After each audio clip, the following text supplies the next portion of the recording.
Hello, Tantra lovers.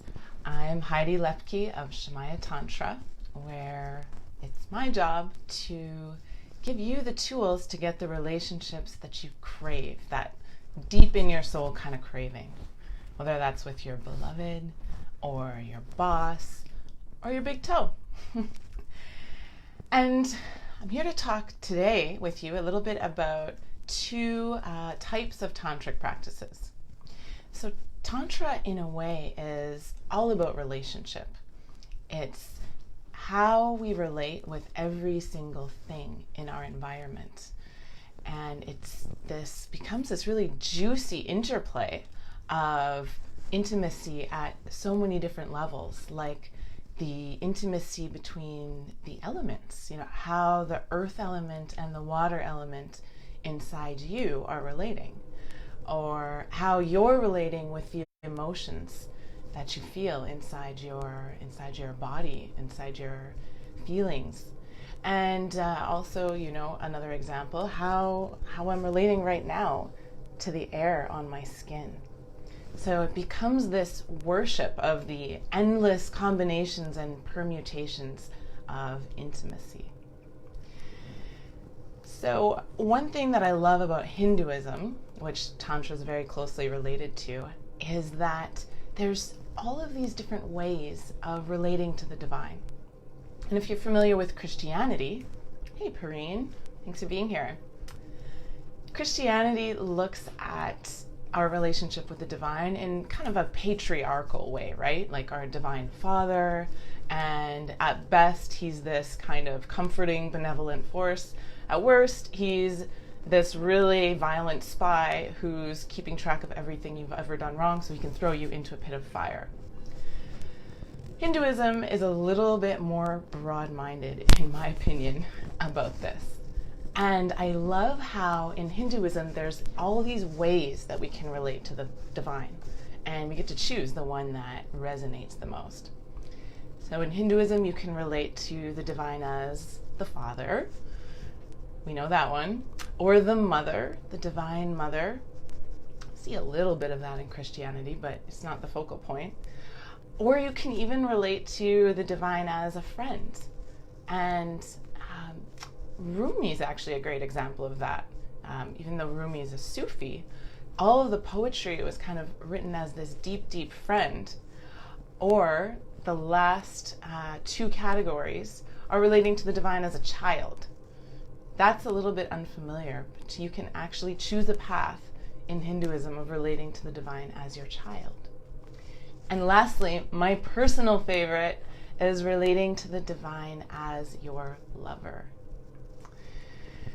So this is a juicy way to approach your spiritual path. This is a very intimate way. It's not like you are connecting with some being who's so far away from you and you never could deserve to touch them. It's this being that's right here in front of you that you get to taste and touch and merge with. That's why I love Tantra so much. And there's two kind of main pieces in Tantra that are always weaving in and out, always constantly making love with each other. And these pieces are Shiva and Shakti. So you might have heard these terms before. Shiva represents the divine masculine element, consciousness or pure awareness. And Shakti means power, energy, the divine feminine. And these are two ways that we get to think of the divine and relate with the divine. And you can choose to do Shiva practices in your tantric practice or Shakti practices. And the cool thing about them is they're both leading to the same place, because Shiva and Shakti are two sides of a coin, and there's no Shiva without Shakti, and there's no Shakti without Shiva. It's just two different lenses that we view this essence, this creation, this unity of source, whatever you want to call this thing that we're all made from. So if you resonate with things like meditation, with connecting with your witness consciousness, the emptiness practices, connecting with the void, then you might have a Shiva path. all of these practices that help us to strip away any distractions and get to the very, very source of our consciousness, even us before we became us as these individual personalities or bodies. Those are Shiva practices. You might even find yourself staring at a dot on the wall. This is another Shiva practice that can help us to completely let go of all of the variations and all of the manifestations and come back to that still point inside of us. Now, if you're like, that's boring, I want to move my body, I want to dance, I want to eat chocolate and strawberries, then you might resonate more with the Shakti path. When you go to a workshop and it's about Tantra massage or breath work, this is the Shakti path. This is connecting with energy and relating with energy in a way that raises our consciousness. Tantric sex is another great example of this.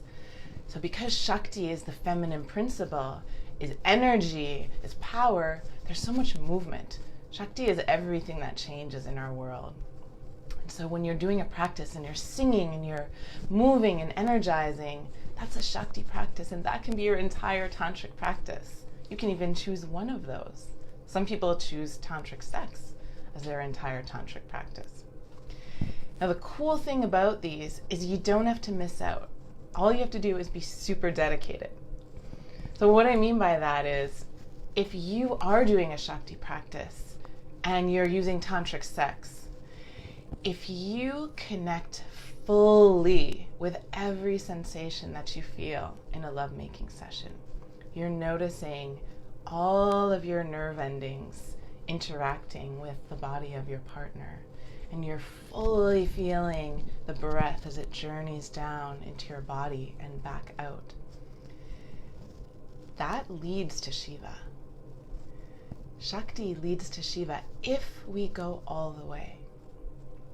And that will be your practice. Because it's very easy to make love and be distracted, be out of the body, be thinking about, oh, how does my body look right now? Am I making the right sounds? But if I'm fully committed to experiencing all the facets of Shakti, then I will come to that still place. You will come to that still place where you're connected with pure consciousness. And the same goes for your Shiva practices.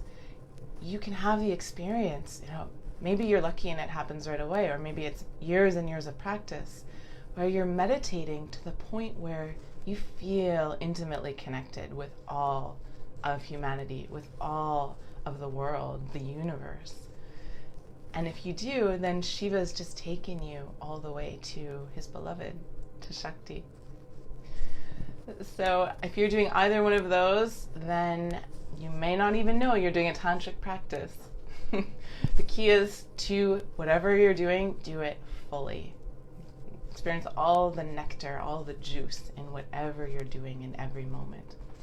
And if you have any questions on these or an idea for a video, please reach out to me. You can find me at shamayatantra.com or just put your comments in the video below. Thanks for being with me, and I wish you a beautiful night.